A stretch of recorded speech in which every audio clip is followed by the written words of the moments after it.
Southeast Radio's Business Matters with Carl Fitzpatrick.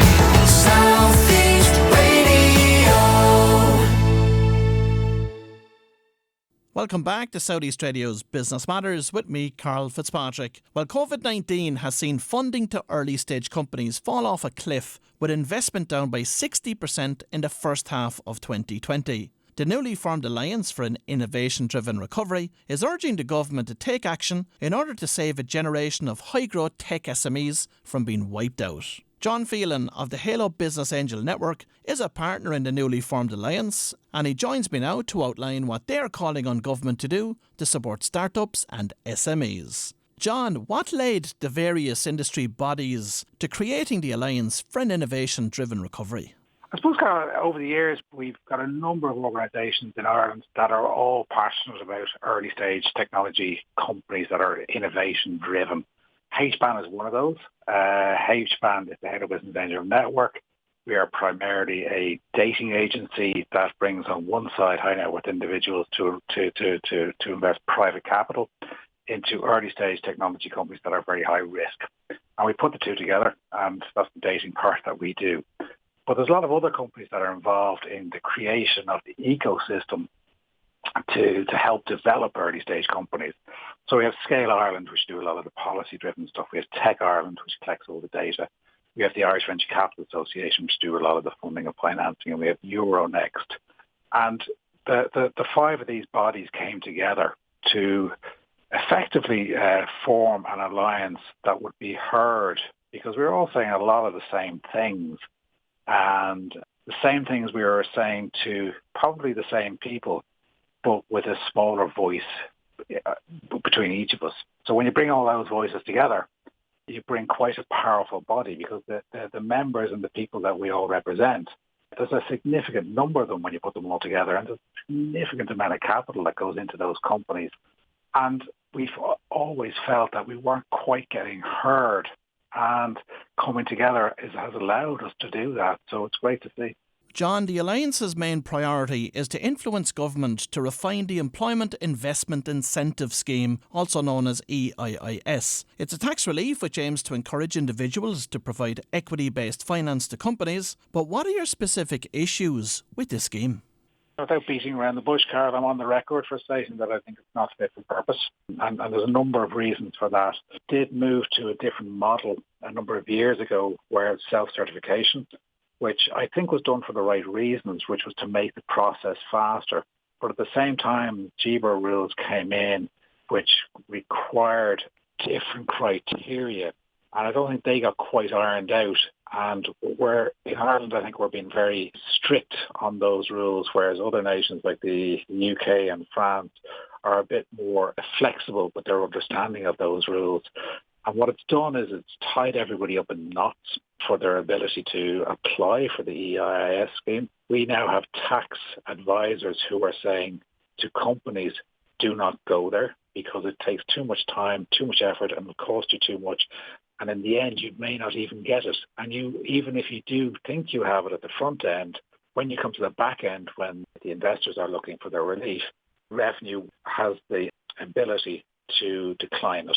So, John, what's the specific nature of the complications that occur with the scheme? There's a number of them. Sometimes, and I suppose one of the ones that we've seen recently is that this sounds so ridiculous, but it is true that we have seen companies that have been declined EIS, is that in their business plan, they did not put down that they would require a second round of funding. And because they did not put that in, they were declined the EIS approval, because they would have taken on a second round of funding.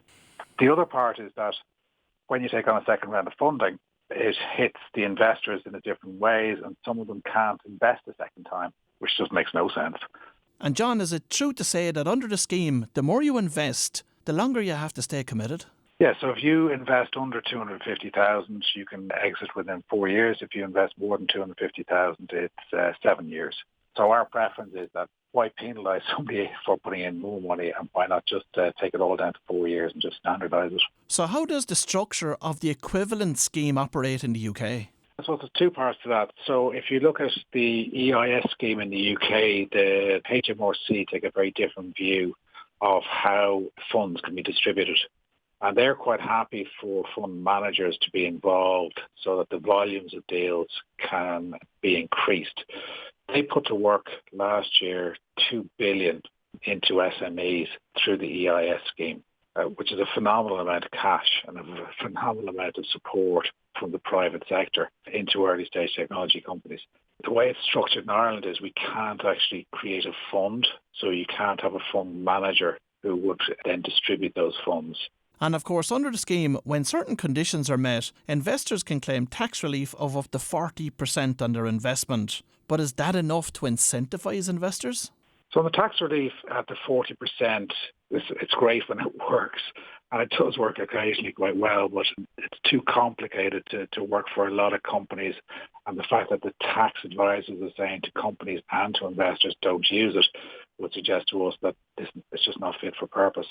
But if we can make the mechanics work and make the scheme work efficiently, what we would like to see over the next period, and be that a COVID period to the end of, say, 2021, is that the scheme would be increased from that 40% to include USC and PRSI, which would bring it up to a 50-something% relief as opposed to the 40% relief that we have there at the moment.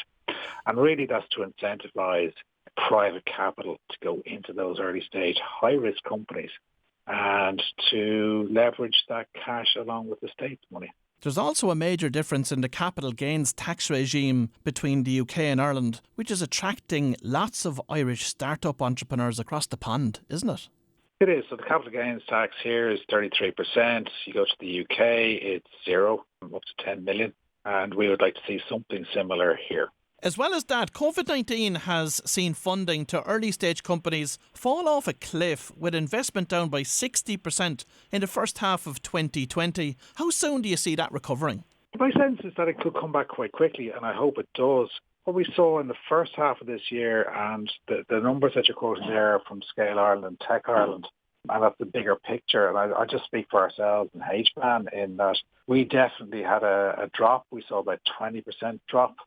But we've seen it come back in Q3, but we'd hope that it would continue to come back. And what we're seeing is that companies that are going to do well from COVID, and there are companies that are going to do well from COVID, those ones are getting additional capital to help them scale, because of in the current climate, people are coming to them and there's a demand for their product or their service, and they need to grow, and they're all looking for new capital. And those companies are getting a lot of attention at the moment.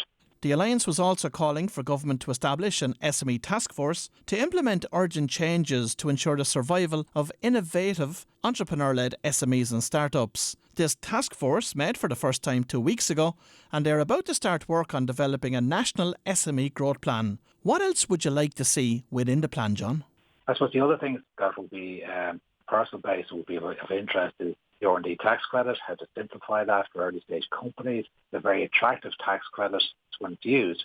But I think you'll find through the data is that most companies that use the R&D tax credit tend to be large multinationals, and they use it really, really effectively. But because they use it a lot, there's a lot of criteria around what is in, what's out, and the complexities of how it goes around to claiming that cash back. And I think if we can get us down to simplify it for companies that are under a certain threshold, that would allow them to innovate and create one R&D. And I think you'll find, that the R&D through the companies that we're talking about is far higher than the SME sectors. And I think the quote from the Irish Venture Capital Association is that 60% of R&D that comes out of Ireland, outside of the large multinationals, is derived out of companies that have venture capital money.